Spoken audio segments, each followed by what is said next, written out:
Hello, I'm Nikki. And I'm Jess. She's the traumatized. And she's the abandoned.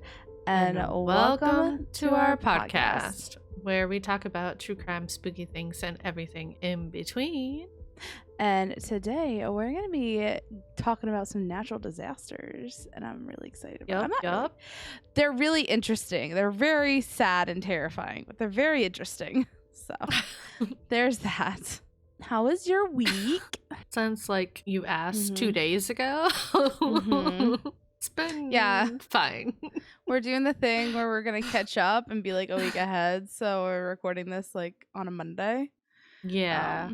So literally been 2 days. You get us after dark. Ooh, yeah. Soon.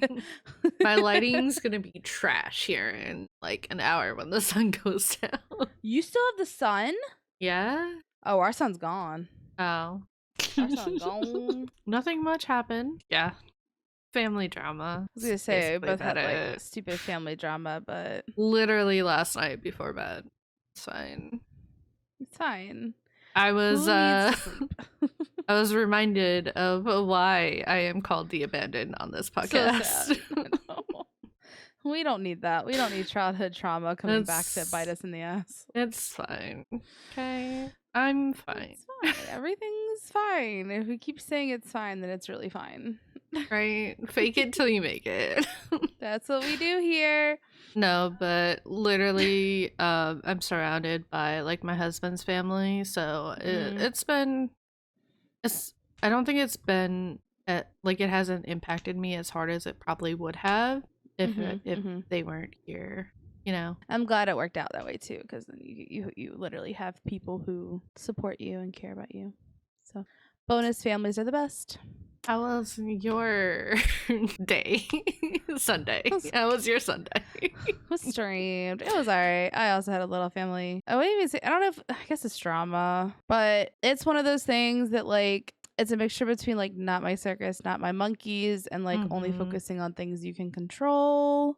Otherwise, you're just going to drive yourself crazy. So, facts. Did a lot of self-reflecting today at work, which was also good because it made the day go by faster. And just really going to focus on living in the now versus looking at the what ifs in the past or the what ifs in the future. Just and that's the thing. I think for us, it's both situations are out of our control. You know, it's not something we can, I don't want to say fix, but it's not something we can do anything about. So it's but it's hard because it's about the people that we love, and it does affect us in ways, but also just gotta, but yeah, buckle up. Buckle up, it's life. We're gonna be going into some crazy natural disasters today though, so yeah, that's exciting. Plus we have some spooky things planned. Should we just jump right into my story? The fun fact of the day. Oh yeah, that's right. What's the fun fact of the day? Okay. Did you know that Miss Piggy and Yoda were voiced by the same person? What? Miss Piggy and Yoda? Miss Piggy and Yoda were voiced by puppeteer Frank Oz. Wow, that's interesting. I did not know that. Neither did I. So. Very cool. Woohoo! I got you again. It's a challenge. It's a challenge to pick something I don't know. What's the natural disaster you're gonna be talking? So today I'm actually gonna be telling a story that hits kind of closer to home for me, because this disaster took place in my home state where I grew up and lived for 18 years of my life. Oh wow. And it happened when I was a young child, so I was alive. Just as a fact at the beginning, I was nowhere near the disaster. We lived in a small town an hour away. And actually, the boyfriend that my mom was living with, that we were living with at the time, owned the campground of that small town and opened it up for refugees to come and stay for free. So it's a little fact. Okay. At the beginning. Okay. I was alive for this, but I was safe and wasn't involved. Having said that, I really didn't know a lot of information going into this. I knew it happened, but I really didn't know the extent of what happened. Okay. What I will be talking about today is the Red River flood of 1997. Okay. This flood was the most severe flood of this river since 1826. It affected cities all along the river, such as Fargo, North Dakota, all the way up to Winnipeg in Canada. But the two cities at the center of our story would be affected the most. All in all, the Red River region suffered around $3.5 to $4 billion in damages because of this flood. Yikes. I'm going to talk a little bit of background for context because I know a lot of you probably not from North Dakota like I am. Also, I'm like repping North Dakota. Oh my God. Fighting Hawks from UND sweatshirt. So they weren't always the Fighting Hawks, but we're accepting the change.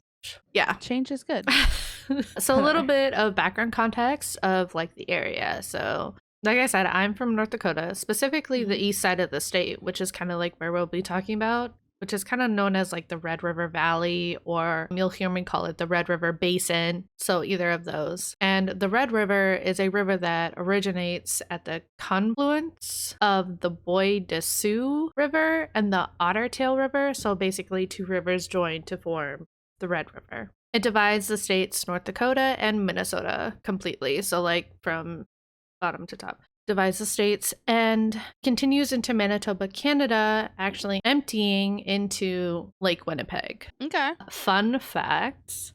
The Red River is one of the few rivers in the world that flows northward, kind of like the Nile in Egypt.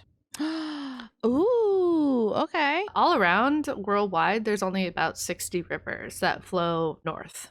Do you know the logic why rivers flow south, or is it just like a thing? Okay. As I'm assuming is just a thing. Yeah. Definitely a fun fact. I had no idea. I knew the Nile was special. I just didn't know why. Mm-hmm. The Nile flows northward, and so does the Red River. So very cool. Very cool. As I said before, the Red River forms the border between Minnesota and North Dakota, and a few sets of sister cities live along the opposite sides of the river.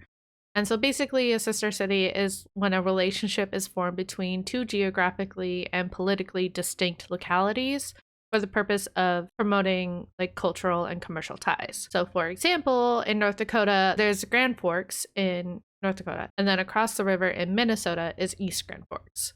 But they're basically one community. Interesting. Does that make sense? It does. It totally does. I got also, south of that, Fargo, which I kind of mentioned earlier. There's Fargo in North Dakota, and then there's Moorhead in Minnesota. Basically the same thing. Interesting. Okay. Mm-hmm. Before we get into the flood of 1997, I actually wanted to go back a little bit. Grand Forks was kind of like a crossroads in the early Dakotan line. It was basically a transportation hub for river travel, and it was an important locus for the fur trade. So when Grand Forks, which I didn't know this, but it's one of the oldest cities in the Dakotas, like both north and south. So when Grand Forks was built, they knew that the river would be a problem. Like they understood that. And they just built it anyway?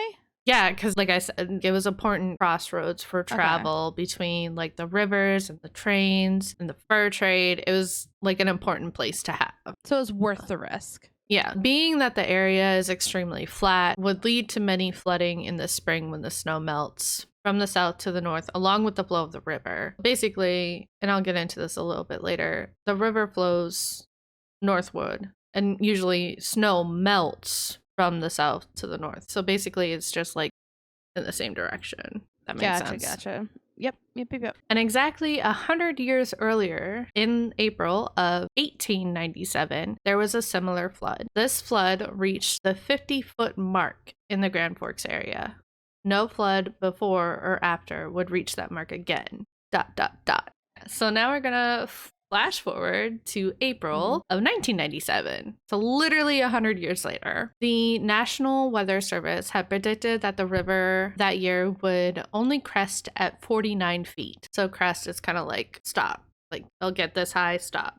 Right. 49 feet would be inconvenient for the residents of the two cities, but not impossible to fight against. The day was April 3rd, and the river had just hit the flood stage of 28 feet. Residents spent their day filling sandbags because the cities had learned from previous floods, such as a flood in 1979 that reached 49 feet. So they had built dikes to this level. So they already had pre-built dikes from 1979 at 49 feet. A dike is basically a long wall or embankment built to prevent flooding.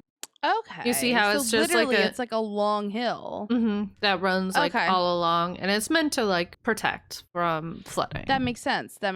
Okay, I'm with you. This is built at 49 feet from a previous flood. So like I said, on April 3rd, the river was rising and the residents were filling sandbags and placing them on top of these dikes while the river hit stage 28 feet. This is basically like an annual thing. All the residents get together. Usually a bunch of high schools are bused to staging areas to fill sandbags, and then the sandbags are taken to the dikes and placed on top. Basically just as an added protection just in case. That makes sense. By April 14th, the river had reached the height of 44 feet. Still, there was no alarm raised at this time. Before sunrise on the day of April 18th is when the floodwaters started spilling over the sandbags, and the first signs of water in a neighborhood street was spotted. What was known as an annual inconvenience quickly turned into a full-on disaster, and the mayors of Grand Forks and East Grand Forks called for an evacuation. Yikes. The National Guard drove up and down the streets with megaphones telling people to get out, and the city sirens were constantly blaring warning for people to get out. More than 50,000 people were evacuated from Grand Forks. This was the largest evacuation in the U.S. since the evacuation of residents in Atlanta, Georgia during the Civil War. Many describe the evacuation as chaos. Roads out of town were quickly swamped with cars. Families swarmed to a makeshift homeless shelter at Grand Forks Air Force Base, where thousands of cots were set up in an empty F-16 hangar. Even prisoners at the downtown police station were bused to a local church outside the reach of the waters. So, like, literally everyone got out. By noon of that same day, April 18th, the river had reached 52 feet. And meanwhile, in East Grand Forks, around the same time, officials spotted the first break in the dikes near a park named Olson Park. Back in Grand Forks, at the same time, 12 hours after water was first spotted in a neighborhood, the neighborhood was underwater. Oh no. So in Grand Forks, this was the first neighborhood to get completely. Oh no. And as you can tell, like the dike kind of formed like a U shape around it. So it basically just filled up like a bowl. It's a bowl. All three bridges that connected Grand Forks to East Grand Forks were completely underwater, and the water in the downtown area stopped all emergency travel except by boat. Oh my God, that's a bridge. Yep. Wow. At this point, 75% of the city was flooded, including the water treatment plants. The plants strained under the floodwater, which led to sewage backups, then spilling into the streets. Ooh, it's poopy water. Also, there was 11 million gallons of purified water stored in the city's reserves. Once the water ran out, there would have been nothing left to drink. And like I said, the plant didn't really make it under the flooding conditions, and there would not be water for 13 days and no drinkable water for 23 days, despite being surrounded by floodwaters. Wow, that's insane. That's insane to think about.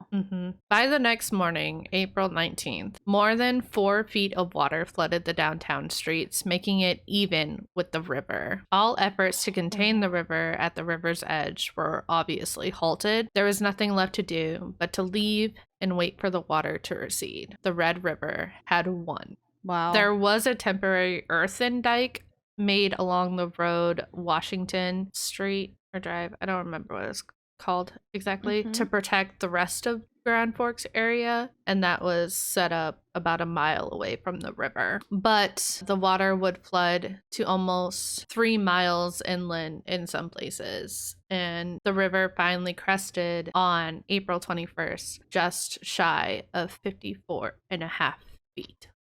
Jesus. Which, to remind you, the National Weather Service had told people it would only get to 49 feet. They lied. At this point, the downtown area was completely underwater, but that would not stop a fire from breaking out. A fire? Yup. Oh, Lord. A fire started in downtown Grand Forks. No one to this day knows how the fire started, but it first broke out at the security building, which was home to the Grand Forks Herald, which is like the city's newspaper, kind of like the area newspaper. With the 25-foot flames reaching into adjacent buildings. This happened in the summer? In the spring. It happened in April. So I wonder if it was like a cold night or something and they just lit a fire to keep warm and then it just completely got out of hand. I mean, at this point, I think everyone was evacuated. Oh, so maybe it was just like an electric fire or something, like with the wiring and stuff? With the water and everything. Yep. Okay. First responders had to turn their attention away from the flood and to the fire. Firefighters turned the flood water themselves back onto the buildings, while helicopters and airplanes doused the buildings from the air. But it was of little use, and downtown burned throughout the night for about 12 hours. Seriously?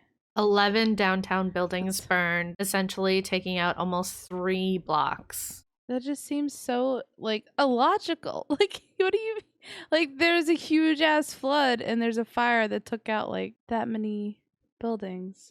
I can't wrap my brain around this right now. Okay, keep going. I thought this was really interesting. This was in the documentary that I watched on YouTube. They carried in the fire truck on, like, a flatbed truck above the water. Wow. Insane. That is just, like, yeah, seriously. Like, I can't. What? There's a giant flood and then a huge fire breaks out. Just insane. So one thing I wanted to kind of note in here, the emotional toll that the first responders was immense. Imagine working all day in freezing cold floodwaters and then having to fight an impossible fire, all while knowing in the back of their minds they were also losing everything themselves. Right, because it's their home that they're fighting for. That they're trying to save. Jesus. So it would take almost a week for the water to even begin to recede, but some would not even be able to return to their homes for over a month. FEMA, or the Federal Emergency Management Agency, shipped out temporary housing for thousands. The flimsy RV trailers, so not like an RV where you drive, but the RV ones where you like hook up to a truck to drive, you know what I mean? It was those kind of trailers. Yeah. All these trailers meant to be short-term housing actually became long-term housing for most. Yeah, because all their houses were like gone or like destroyed. Almost entire neighborhoods in both cities were demolished to be rebuilt, or some of them, especially the ones by the riverside, just became parks afterwards. Like the one in the picture that was completely under, that became a park. Wow. In Grand Forks, 450 homes were demolished with over 9,000 damaged. In East Grand Forks, only 8 houses remained untouched by the floodwaters. Imagine being those 8 and just being like, shit, guys. Right? Sorry. 500 buildings, homes, and businesses were condemned on the east side. But through all of what happened, not a single life had been claimed. Wow. Well, good for them for evacuating and everyone actually listening. Right? So let's go back a little bit. Like I said earlier, total damages for the Red River region was $3.5 billion, roughly. According to FEMA, more than $74 million damage to Grand Forks Public School District, with 16 out of 22 schools being damaged. And more than $48 million in damages was done to the University of North Dakota. Also, 60,000 tons of flood debris was hauled to the landfill. 60,000 tons. Yeah, it's a lot. Wow. That's a lot. A lot.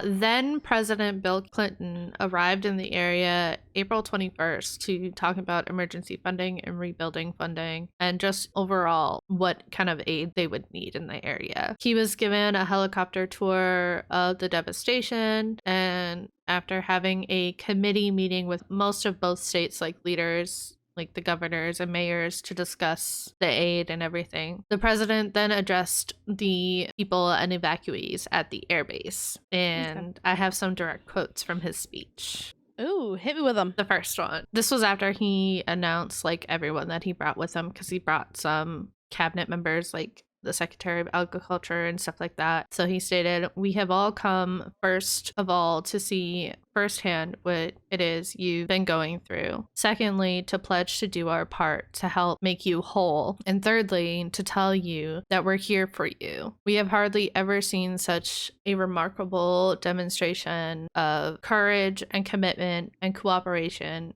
and basic human strength. We are very impressed and proud to be Americans when we see what you have done." Oh, I love that. One thing I was touched by researching is the president also touched on the emotional toll of this disaster. So this is what he stated. "The next few days are going to be very, very hard on a lot of people. A lot of you have been very, very brave and courageous and helped your friends and neighbors. It's going to sink in on you what you have been through and what has been lost. And I want to encourage all of you to really look out for each other in the next few days and be sensitive to the enormous emotional pressures that some of you will feel. Understand, you don't have to be ashamed if you're heartbroken." And he closed his statement out by saying, "No matter what you have lost in this terrible flood, what you have saved and strengthened and sharpened and shown to the world is infinitely better." Oh, good for him. That's very nice. So, how did all this happen? There's actually many different factors that come together to make this flood particularly devastating. Okay. It actually started with a wetter than normal fall in 1996 in the Red River Basin. Much of the region received substantial precipitation in late October and early November. For many areas, this amounted to 4 or more inches above normal. And typically, fall moisture gets stored in the soil, if that makes sense. So it does. Yep. The soil profile was generally wet to 5 feet, even though it was a dry summer. The rains that occurred during November were very efficient in increasing the soil moisture, since most, if not all, the rain that fell was absorbed by the soil, and then the ground froze pretty early, basically locking in that moisture. Gotcha. So it was like sitting there super saturated all winter. And nowhere else in the lower 48 states is so prone to blizzards as this area is in particular. The winter of 96 and 97 was exceptionally a rough one. The area experienced blizzard after blizzard. They actually started naming blizzards like how people named hurricanes, which is not done. We don't name blizzards. No. But they started naming blizzards, ending with Blizzard Hannah, with a total of 8 blizzards this one winter. 8 blizzards. Okay, cool. Many areas had more than 100 inches of snowfall. These amounts were as much as 2 to 3 times the normal annual snowfall. Jeez. Okay. And frigid conditions throughout much of the winter ensured that as much as 10 inches of snow water equivalent remained on the ground at the start of spring melt period. So basically, the amount of snow equaled about 10 inches of water. Wow. So once it started melting, all of that water was there. On top of the water that was already stuck in the ground. See where this is going. Early March brought below normal temperatures, delaying the onset of snow melt. So significant melt of the deep snow cover started with particularly warm conditions at the end of March and into early April. At this time, many rivers in South Dakota, southern Minnesota, and southern North Dakota were rising already, in some cases well above the flood stage. And conditions changed dramatically over the weekend of April 5th and 6th, with heavy rain in the area already experiencing melt. So in areas where it was melting, they got rainfall on top of that. Delightful. Followed by more blizzard conditions. So they literally had another blizzard. Why? No more. What do you mean? That brought a foot or more of snow to the northern portions of the Red River, of the northern basin in the US. Within a week after the early April blizzard, the melt resumed. But at this point, we just got water sitting on top of water, sitting on top of water. With the blizzard having already dropped more water. So, as a recap, the Red River Valley is, in reality, as flat as a table, thus making it prone to flooding. The Red River naturally flows northward the same way that snow melts naturally, basically adding water to water. The fall on top of water. The fall and winter saw heavy precipitation. The fall precipitation being stored into the soil, and the winter being filled with blizzards packing the snow on top of the soil. Also, with the delay in everything melting, it just all piled on top of each other, leading to an above normal amount of water being dumped into the Red River. Thus, we have a flood. Yeah, it's a lot. It's a lot of water. It's a lot. A lot. In the aftermath, a lot of resentment was actually thrown towards the way of the National Weather Service. Okay. And the fact that they didn't really want to panic anybody by forecasting a higher flood crest. But, yeah. So do you think, because I've actually had this conversation with people, do you think the weather center should like overestimate instead of underestimate? Do you always think they should overestimate? Because then people get pissed when they freak out for no reason. And like the extra costs and stuff. I think they need to be more realistic, at least open and honest with people. Yeah, that's true. To be like, hey, we're predicting 49 feet, but it definitely could go above that. You know, be prepared. Yeah. Because honestly, I think they got extremely lucky. Like I said, out of 50,000 people that were evacuated, probably more than that, because that's just Grand Forks, and you have a whole nother city, East Grand Forks, even though it's dramatically smaller than Grand Forks. It's still all those people evacuated within 12 hours, and nobody died. Like they were, and nobody stayed. So lucky that nobody died. I mean, so lucky, because like I was even talking to Tim about this, like with the category, I mean, I don't even know what Hurricane Ian ended up being. It was either a really high category 4 or category 5 when it hit, and they evacuated like the area where it was going to hit, and there are still people there. They were like older people there, and people are getting trapped in cars because they were still there. And I'm like, guys, the evacuation wasn't like a suggestion, like it was a get the F out of Dodge, dude. And like it infuriates me that they knew this was coming and they decided to stay to be stubborn, and now people are getting hurt or risking their lives to rescue them. And it's just crazy. It's crazy to me. But thankfully North Dakotans know what's up and they know to get out. Listen to the warning. I mean, it's important. When you have dikes that are 49 feet high and they start breaking, get the fuck out. Get the fuck out.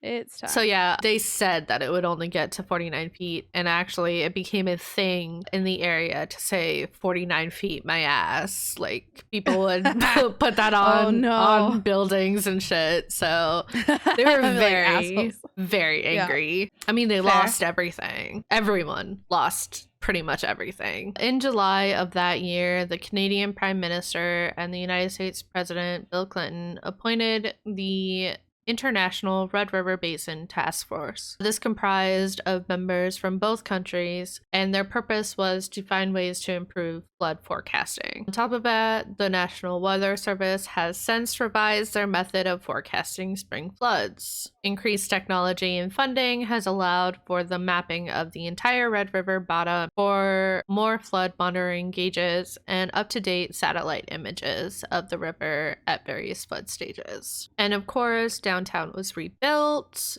New dikes were built in Grand Forks, East Grand Forks, and Fargo. Also, new flood walls were built with metal doors pushed into place every spring to fight back the wild red. So experts say that even maybe one day the wall won't be enough for the future. Also, a memorial stands in one of the parks near the river that marks the height of 54 feet that the river reached. Wow. It also marks the floods throughout the years. So they have the memorial acknowledging the strength of the community. And I want to leave you all with a quote from the mayor of Grand Forks, Pat Owens. Okay, we're ready. What makes a community a place to live in is not the buildings. It's the people, the spirit and faith that are in those people. Water cannot wash that away, and fire cannot burn that away, and a blizzard cannot freeze that away. And if you don't give it away, it will bring you back better than ever. Wow. That's your inspirational quote of the day. So there you go. That's the story of the 1997 flood in North Dakota. I mean, like I said, it actually flooded everywhere, including Fargo, Manitoba as well. But I think I read that it only did about $500 in damages. So it wasn't as severe as it was in Grand Forks, which is kind of like why I focused my attention to that area. Crazy. Super crazy. And no one was killed. That's like the insane part to me. Like that is insane to me. Now your story. What are you talking about today? Mine's really dark, so either buckle up or just skip mine because it's super dark. Just to have forewarning. I am doing the Boxing Day Tsunami. I have a very dark fascination with tsunamis because I don't know. It's just this like it mixes in the fear of the ocean to like a fear of just being completely out of control. And yeah, so just a quick disclaimer. When I imagine tsunamis, I always picture like one big wave. And I don't know if that's just like how it was portrayed like in my mind or whatever. It's definitely not the case. So I kind of want to break that down like at the beginning of this. So the actual definition of a tsunami is a series of long waves that are caused by a large or sudden displacement of the ocean. Usually it's by an earthquake or that's below or near the ocean floor. Basically, tectonic plates, like they'll shift and move into each other. And when one goes up and one goes under, the one that goes up pushes all this water, that water up. And that's what actually causes a tsunami is that water displacement. And then it kind of just like ripples out from there. It starts gathering like speed and power, literally pushing out in all directions. So while an underwater earthquake is like one of the most common causes for a tsunami, and it's also what caused the Boxing Day tsunami, they could also be caused by either landslides, lava entering the sea, which I thought was super interesting, a seamount, or a meteor hitting the ocean. So when a tsunami hits, it's not just the one big wave. People actually describe it as the ocean literally just rising and taking everything out in its path, which is terrifying. Yeah. Wow. Like I said, I just kind of want to break down the science behind it a little more just to clarify for those listeners like me who just thought like it was like one 300-foot wave that just took out everything. That's not what it is. So the Boxing Day tsunami began on December 26th at 7:58 when an underwater earthquake began about 93 miles off closest coast of northern Sumatra in the Indian Ocean, north of the Samulay Island at the depth of 18 miles deep. The undersea earthquake that triggered the tsunami was the third highest earthquake ever recorded at a 9.2 magnitude. Ever 9.2 magnitude. The scale like maxes off up at 10. So it is a 9, you said? A 9.2. Oh damn. Okay. Wow. it's up there. The earthquake was unusually large in geographical and geological scale. An estimated 1,000 miles long of the ocean floor slipped about 49 feet above the plate that was pushing beneath it. 49 feet. This pushed 30 cubic kilometers of water above the ocean surface. So did the waves go out in both directions? And it actually went out in all directions. Like a circle. So the strongest were the east and the west, obviously, but Right. it did shoot out like north and south. Mm-hmm. The mass of water immediately began to spread out in all directions. The way the tsunami was creative, it was so massive that the waves were observed extending as far as Mexico, Chile, and the Arctic. This is the Indian Ocean, by the way. Mexico, I'm guessing on the west side of Mexico. And Chile, yeah. Okay, wow. The energy released by this earthquake was equivalent to 550 million Hiroshima atomic bombs. 50 million? No. Oh. 550 million. It could cover the energy used in the United States for 375 years. All of the energy. It could literally power the United States for 370 years. That's how much energy was released. Oh my gosh. Okay. So buckle up because this gets wild. What is crazy to me is the earthquake actually altered the Earth's rotation. Granted, it's like 2.68 microseconds. Okay. It's not like a lot, but it did it. And it caused the Earth to wobble on its axis by 22 millimeters. Wow. So this bitch literally shook the Earth. That's insane. When did this take place? 2004. Wow. It also shifted the local islands around 115 feet. So it shifted them to the side 115 feet. This was a massive earthquake. Dang. It said the tremors were actually measurable all over the planet, but really only strongly felt in the nearby Indonesian area, particularly in the province of Aceh, where it actually caused great tremors and claimed hundreds of lives just by the earthquake. Wow. Okay. So the earthquake alone caused considerable destruction to infrastructure, buildings, and had claimed lives. And it caused a massive tsunami. So it's not going to get better. Yeah. It's going to get really bad very quickly. So the first country to be hit was Indonesia, more specifically the northwestern island of Sumatra, that was approximately 100 miles away from the initial earthquake. Now, the initial wave traveled the first 75 miles in under 10 minutes. What? Wait, what? The initial wave traveled 75 miles. Okay. In under 10 minutes. Jesus. Okay. As the wave approached the shore, the ocean floor obviously begins to rise, causing a considerable slowdown in the wave's speed, but its height began to increase because the swell started to pick up as the ocean floor was rising. The highest wave recorded during the tsunami was 98 feet tall, and that wave was 124 miles wide. Wow. So it kind of was like the massive, but not in the sense of like one big like swirling wave, but we'll get to that later. The wave reached the shore of Aceh approximately 20 minutes after the earthquake. The most devastating impact was on the town of Mulabog, which housed 50,000 people. It was completely unprotected by any natural barriers, such as an island or coral reef. According to the few surviving witnesses, a few minutes after the tremor, the sea receded ominously by 500 meters, which is basically like 5 football fields length. What? So imagine. Is this what it looks like now, or? After the tsunami. There's one building left? Where is everything? It's gone. Okay, continue. Can I go? What? Can you just tell this to the viewers and I can go? It doesn't get better.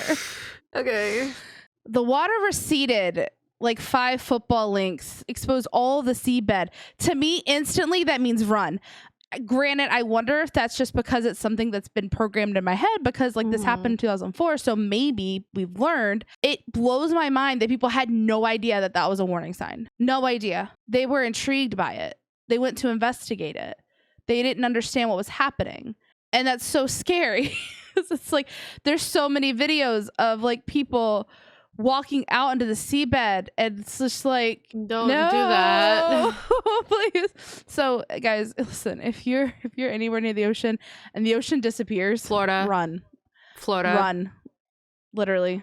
Yeah, Florida. That's exactly. The hurricanes sucked out all the water in the bay. I still haven't looked up if like something happened, but literally on my TikToks there's like people like the Gulf of Mexico is gone. Like, bitch, run. Bitch, right? Run. Right? I'm like, oh my God. A few minutes later, the seabed was flooded again with rapidly advancing 3-foot high foaming water. Moments later, a wall of water approximately 82 feet high appeared on the horizon. 82 feet high. 82 feet high. Witnesses stated it sounded like an approaching heavy storm, like it was thundering. Again, red flag. Please run. Red flag. Once people recognized the wave that was 82 feet high and was approaching, panic then followed. People tried to run and get to high ground to escape, but within minutes, the wave had swept into the city, destroying 80% of the buildings in an instant. This wave alone killed around 10,000 people and reached a distance of 3 miles from the coast before it started to recede. This wave was also extremely long. It continued to devastate areas to the north as well. Towns and villages, forests, fields literally disappeared in a blink of an eye. That's insane. The tsunami washed ashore large ships and destroyed a cement mining facility near Lamput Coast, where the tsunami reached the 4th floor of the cement building. All infrastructure in that area was destroyed, and approximately 6,000 people died around the area. Wow. Okay. Wow. Okay. At this time, the wave reached the northern tip of Aceh, where the provincial capital, Banda Aceh, is, with a population of 250,000 people. This is where an interesting phenomenon called diffraction happened. So even though there were islands directly in the path of the tsunami at this point, and the islands did absorb a good amount of energy from the west, the wave, thanks to diffraction, encircled the islands, intensifying its effect, and hit the city from a northwestern direction. So imagine like an island. So a wave comes here and it wraps around it. But as the waves get pulled around it, they get stronger. So some actually end up hitting like the back end here, but the ones that go around it end up intensifying. So it does like a cone effect. And that's what ended up hitting. And hits on the other side. Mm-hmm. Wow. And it's a phenomenon. Like, it doesn't happen every time, but it happened this time. Wow. The inhabitants were caught completely unprepared. Most were still trying to get loved ones out of the aftershocks from the earthquake, completely unaware of what was headed right for them. Mm-hmm. Local eyewitnesses described the arrival of 3 large waves. The first wave that rose the sea to the foundations of the coastal buildings. Followed a few minutes later was a sudden and massive retreat of the sea. So the first wave comes in to the foundations of the coastal buildings. So the main buildings, its foundation, the wave pushes in a little bit and then instantly recedes back a few minutes later. Mm-hmm. Then, following a few minutes, 2 large black-colored steep waves appeared in the distance. The tsunami was described by locals as the Black Giant, was described as a mountain or a wall of water. The height of the waves when they reached the shore was estimated 65 feet tall, and the coastal districts were instantly swept away with great force. Almost 2 miles away from the coast, there is video footage of a wave crashing through the second-story floor windows of a building. The water flowed through the city, taking with it everything in its path. Further in the city, the water is taking up so much debris. It literally just looks like floating debris. You cannot see the water anymore. You literally just see debris. Wood structured cars, buses are just floating down the streets. Like, it's actually insane. You can't see any water. It's just purely debris, like, shoving its way through the city. Were there any survivors? Yes, there were. There were survivors. And like I said, there's video evidence. So people were able to get to roofs and they videotaped. The wave ended up dumping into the nearby river, and the debris, along with human remains, were found up to 24 miles inland. Wow. They carried them inland. The tsunami claimed approximately 60,000 lives in the city. An hour later, on the opposite side of the Indian Ocean, the waves struck the southeastern coast of India near the city of Chennai. Pushing debris choked water kilometers inland and killing more than 10,000 people, mostly women and children, since many of the men were out fishing. This is insane. Mm-hmm. Some of the worst devastation was reserved for the island nation of Sri Lanka, where more than 30,000 people were swept away by the waves and hundreds of thousands of people were left homeless. Wow.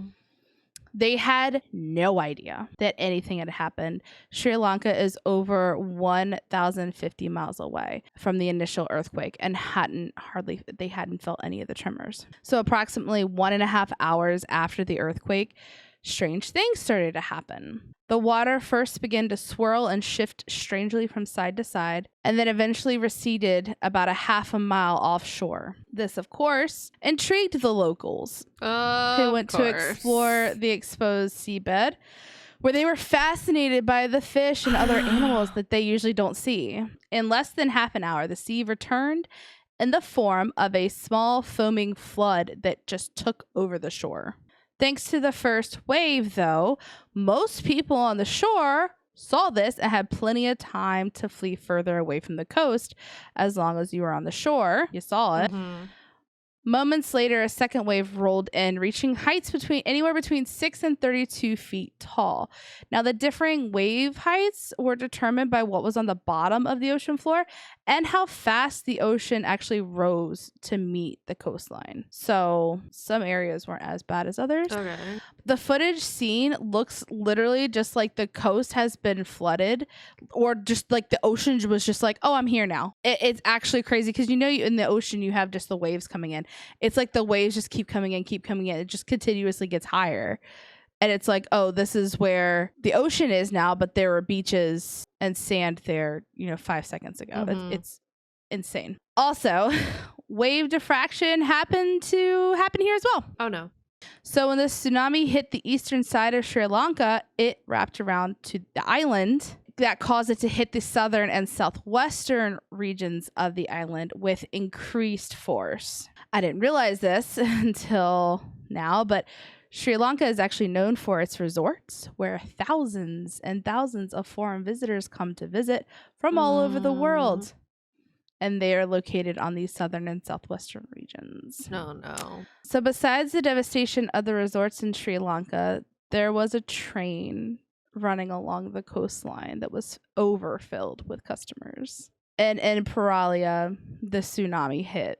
So the train had to stop as the tracks in front of it were already covered in water. As the water continued to rise, people climbed to the roof of the train thinking they would be safe. They were not. The water rose above the train and swept them away as they had nothing to hold on to. The waves took a total of 8 cars and the engine was found 328 feet away.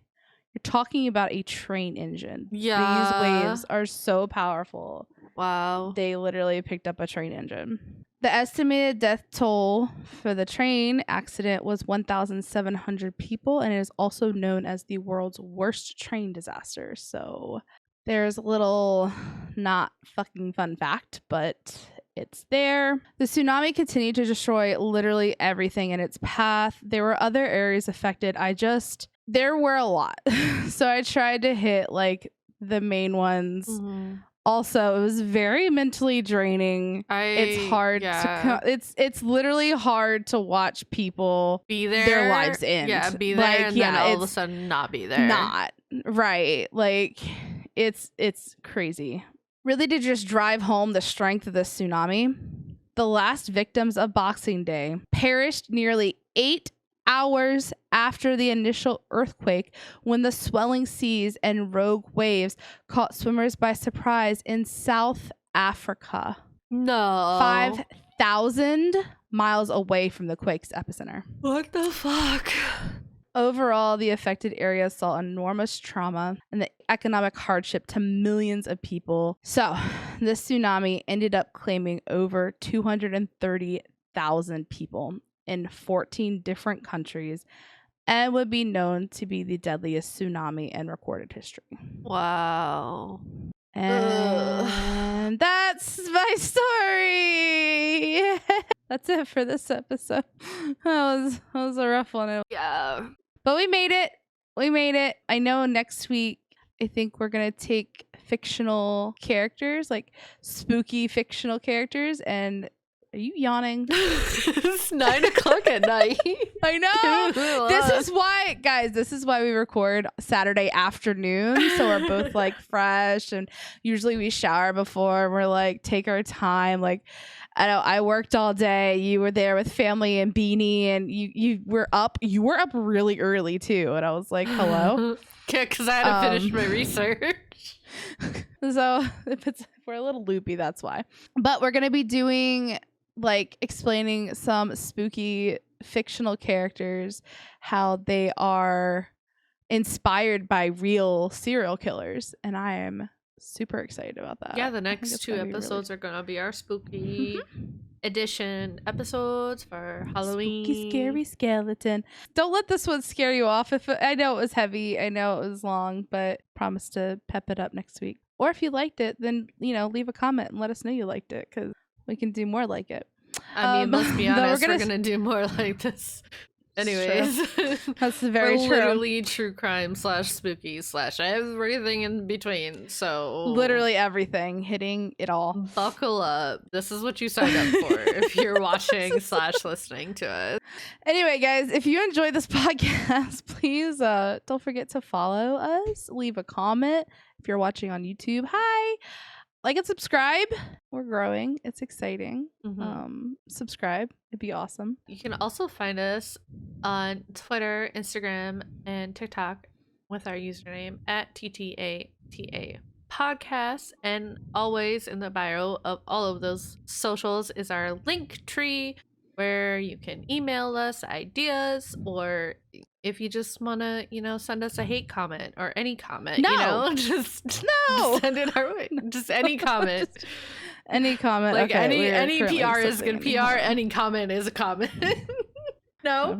No? Okay. I mean, no, if you want it, I'll try to listen, I dealt with this week. I could deal with that. Yeah, but thanks for listening, guys. Next week, I kind of said it already, but we're going to be switching it up the next 2 weeks. We're going to do our spooky sessions. So that's going to be fun. So come check us out next Saturday. And with that, we're going to leave you with this inspirational quote. So this is kind of hits a little close to home, like my story. Oh boy. Without giving details, kind of is a reflection on what happened to me last night. So, family isn't always blood. It's the people in your life who want you in theirs. The ones who accept you for who you are. The ones who would do anything to see you smile. And who love you no matter what. Oh, beach. By Unknown. Yeah, by Unknown. You don't get a title. If you've got family that doesn't treat you right, it's okay. Find your own family. They're out there. Yeah, because they are out there. You matter, and your feelings matter, and you'll find the people that appreciate you. I just want for you and me. And you. And me. And everybody. I just want to... So if you guys are feeling like I was feeling last night, just know you're not alone. And you'll find your people, I believe. Don't give up. Don't give up. We're here for you. Also, like, just a side note, we're both Hufflepuffs. So if you want to email us, we'll talk to you. We'll do it. If you want to reach out and make a friend, I'll say hi. I don't know which one you'll get, but it'll be one of us. Probably the one that's not an introvert and scared of people. Yeah, probably. All right. Love you guys. Have a great week. Bye. Bye.